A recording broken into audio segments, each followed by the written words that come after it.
अस्सलाम वालेकुम, कैसे हैं आप सब। Welcome back to my channel. Azhar Mahmood जो कि अभी हमारे क्योंकि गैरी क्रिस्टन साहब नहीं हैं मौजूद, तो वही हेड कोच के फ़राइज़ अंजाम देंगे इस Ireland series and half of England series में। सो उनका मोहतरम का कहना है कि भाई मैं एवरेजेस से ज़्यादा स्ट्राइक रेट को प्रेफर करूँगा। सो खैर पहले भी इस तरीके की कुछ उन्होंने बात की थी, लोग यही कह रहे थे कि भाई बाबर रिजवान पे निशाना है एंड और पता नहीं क्यों इस तरीके का जब स्ट्राइक रेट की बात आती है बाबर रिजवान पे पॉइंट आउट हो जाता है, जबकि Babar Rizwan is your whole batting in T20 specially आपकी पूरी बैटिंग जो इन्हिसार करती है वो बाबर रिजवान पे करती है एंड वही स्टेबिलिटी लाते हैं, वही आपको परफॉर्म करके देते हैं, वही आपको अच्छा टोटल सेट करके देते हैं, वही आपको बड़ा टोटल है कि अचीव करके भी देते हैं, चेस करके भी देते हैं। बट स्टिल है कि वही बात हमेशा ही जो मलबा होता है वो बाबर रिजवान पे आता है। एनीवेज, जब अगर आप स्ट्राइक रेट की भी बात करें तो आपके जो भी ज़्यादा स्ट्राइक रेट वाले बैटर्स हैं जो आपके पास right now in Pakistan team, आप उनकी एवरेजेस निकाल लें तो उनकी एवरेज के हिसाब से आप पर मैच में उनके रन्स लगा सकते हैं या दो चार मज़ीद है कि आप उसमें बढ़ा सकते हैं पॉइंट्स या रन्स आप उसमें मज़ीद बढ़ा सकते हैं। तो भी आप देखेंगे कि अगर उस स्ट्राइक रेट से यानी 140 के तो अव्वल तो हमारे पास जैसे एक शादाब खान ही है राइट नाउ, और 130 के जो हैं 145 आई थिंक स्ट्राइक रेट है शादाब खान का, एंड अंडर 130 है फ़खर जमान हो गए, या आपके 129 हैं आपके जो साइम अयूब हो गए, और तो 15-16 मैचेस कुछ मोहतरम खेल चुके हैं बट स्टिल उनका स्ट्राइक रेट 129 है। और भी है जो आज़म खान है उनका भी स्ट्राइक रेट बहुत ही ज़्यादा लो है डिस्पाइट ऑफ बहुत ज़्यादा वो भाई hard hitter and all, but international cricket में अभी तक उनको अपने आप को प्रूव करना है, काफ़ी ज़्यादा उनको मेहनत दरकार है और उनका भी स्ट्राइक रेट बहुत ज़्यादा कम है। तो फिर आप किस हवाले से बात कर रहे हो, स्ट्राइक रेट से ज़्यादा आई थिंक स्टेबिलिटी भी ज़्यादा ज़रूरी है। एंड वही बात है कि अगर बाबर रिजवान थोड़ा सा कम स्ट्राइक रेट के साथ अगर खेलते हैं तो लेटर ऑन वो एक्सीलरेट कर सकते हैं। लेटर ऑन आपके पास फ़खर जैसे बैटर हैं, लेटर ऑन आपके पास उस्मान खान भी एट टाइम्स है कि अच्छा है कि चार्ज कर सकते हैं, भी ऑल नो PSL में हमने देखा ही है। और इसके अलावा इफ्तिखार अहमद है हमारे पास, और आपके पास साइम अगर अच्छा करते हों इन द स्टार्ट, या अगर आप है कि जो वर्ल्ड कप में बाबर रिजवान के साथ जाते हैं तो फिर आपको साइम भी होंगे 1 डाउन या 2 डाउन पे।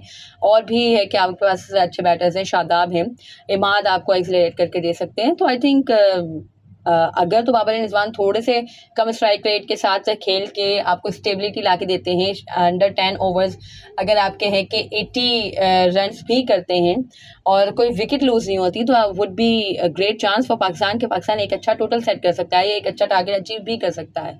सो आई डोंट फाइंड कि भाई स्ट्राइक रेट को ज़्यादा आपको मैटर है कि ऊपर एक फोकियत देनी चाहिए, और स्ट्राइक रेट से ज़्यादा बेहतर I think I am not saying कि भाई average is better than strike rates, but वही बात है कि स्ट्राइक रेट के साथ आपको कंसिस्टेंसी भी तो चाहिए ना, और कंसिस्टेंसी उसी वक्त आती है जब आपकी एवरेज अच्छी हो, या आप कंसिस्टेंट हो गए तो ऑटोमेटिकली आपकी एवरेज भी अच्छी होगी। सो आई थिंक ये दोनों चीज़ें साइड बाई साइड चलती हैं, ना कि जस्ट है आप एक चीज़ को प्रेफरेंस दें। एंड वही बात है कि फिर वही है कि जब बाबर रिजवान की स्टेबिलिटी नहीं होती है हमारे पास तो हम पूरे 20 ओवर्स खेलने लायक भी नहीं बचते हैं। तो ये चीज़ भी क्या देखनी पड़ेगी हमें, और तमाम चीज़ों पे काम करना पड़ेगा, और टर्न बाय टर्न या स्टेप बाय स्टेप काम होता है, नॉट जस्ट। और वही बात एक है जो हेटर्स हैं या जो एक है कि नेगेटिव थॉट्स वाले जो भी लोग होते हैं ऑल द टाइम, खैर उनके थॉट्स है कि वो अपने इजहार करते रहते हैं अपने थॉट्स का, नेगेटिव थॉट्स का, तो वो हर चीज़ का जो है कि इल्ज़ाम वो बाबर रिजवान पे ही डालते हैं। वही बात है कि अभी उन्होंने स्ट्राइक रेट की बात की तो भाई बाबर रिजवान पे पॉइंट आउट हुए एंड ऑल। तो इस तरीके की माइंड सेट आई थिंक अब एंड हो जाना चाहिए। He is the head coach of Pakistan team, so मतलब वो कभी भी है कि बाबर रिजवान को पॉइंट आउट कर ही नहीं सकते, because they are the whole team of Pakistan की जो टीम है या जो बैटिंग है, होल बैटिंग ही बाबर रिजवान है right now, specially in T20। बार बार मैं यही कह रही हूँ and I am saying facts. और खैर इसके अलावा जो आपके है कि उस्मान कादिर साहब हैं, उनका भी कुछ है कि लोकल यूट्यूब चैनल पे मोहतरम बैठ के बात कर रहे हैं, वही है कि मुझे शाहीन ने बोला था कि भाई आप परफॉर्मेंस दे दो T20s में तो you will be back in the team. Then है कि मैंने नेशनल T20 कप में परफॉर्मेंस दी एंड मैंने 5 लिया एंड ऑल। तो है कि फिर मुझे कहा गया कि भाई हफ़ीज़ नहीं एग्री कर रहे हैं मेरे इंक्लूजन पे, फिर अब हफ़ीज़ साहब भी नहीं है, तो फिर है कि अब अभी भी मुझे नहीं किया गया कि कंसिडर नहीं किया गया सिलेक्शन के लिए एंड ऑल। तो भाई टू बी वेरी ऑनेस्ट, आपने नेशनल T20 के एक आधे मैच में या 2 मैचेस में कुछ आपकी परफॉर्मेंस है, दैट्स इट, इसके अलावा आपकी कोई परफॉर्मेंस नहीं है। PSL की फ्रेंचाइज की जो टीम थी उसमें आपकी जगह नहीं बन रही थी, तो हाउ कैन यू से दिस कि आप पाकिस्तान की टीम में सेलेक्ट हो जाओगे भाई। I mean they there is no hate about him, but वही बात है कि आपको कंसिस्टेंट परफॉर्मेंस देनी पड़ेगी। और कितने कंसिस्टेंट परफॉर्मेंस को आप देख रहे हो कि मोहम्मद अली हो गए और भी कितने आपके परफॉर्मेंस है, भाई अच्छी परफॉर्मेंस देने के बावजूद भी वो नहीं सिलेक्ट हो सकते, तो फिर आप क्या चीज़ हो भाई।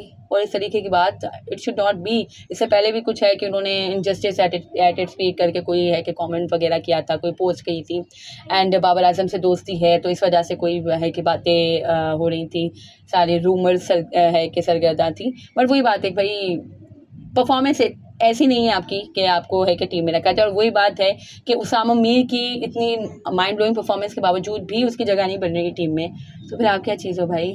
तो आई थिंक खामोशी रह के अपना काम करें या डोमेस्टिक खेलें या अपने हिस्से का काम करें तो ज़्यादा बेहतर है भाई। इस तरीके की बातें नहीं ज़ैब देती, किसी भी प्लेयर को नहीं ज़ैब देती। एनीवेज इसके अलावा जो CT25 इंशाल्लाह पाकिस्तान में होनी है, पाकिस्तान के राइट्स मिले हैं, ICC का वफ़द आ चुका है, सिक्योरिटी क्लियरेंस मिल चुकी है माशाल्लाह। एंड इसके बाद जो पिच क्यूरेटर्स हैं, जो चीफ क्यूरेटर हैं ICC के, वो भी आ चुके हैं, पिच को भी एक है कि डबल टिक कर चुके हैं। तो अब है कि वही बात हर बात होती है कि भाई इंडिया आएगा नहीं आएगा ये वो, तो अब यही बात हुई है कि भाई BCCI के जो भी ऑफिशियल्स हैं उन्होंने यही बात की है कि भाई इंडियन गवर्नमेंट डिसाइड करेगी कि whether India will come to Pakistan for Champions Trophy और नॉट। तो वही बात है, खैर हमने भी यही बात की थी फॉर द वर्ल्ड कप, और होता भी यही है कि भाई गवर्नमेंट डिसाइड करेगी। और अभी कुछ I think if I am not wrong वहाँ पे कुछ इलेक्शंस वगैरह भी हो रहे हैं, सो लेट्स सी क्या होता है। हुकूमत बदलती है या वही हुकूमत आती है, आई डोंट नो, तो फिर क्या होता है क्या नहीं होता।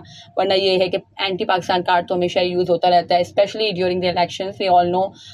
तो क्या होता है आई डोंट नो, बट वही बात है कि अब ICC ने अगर क्लियरेंस दे दी है तो it should held in Pakistan, पूरी तरीके से पाकिस्तान में होनी चाहिए, एंड नो हाइब्रिड मॉडल।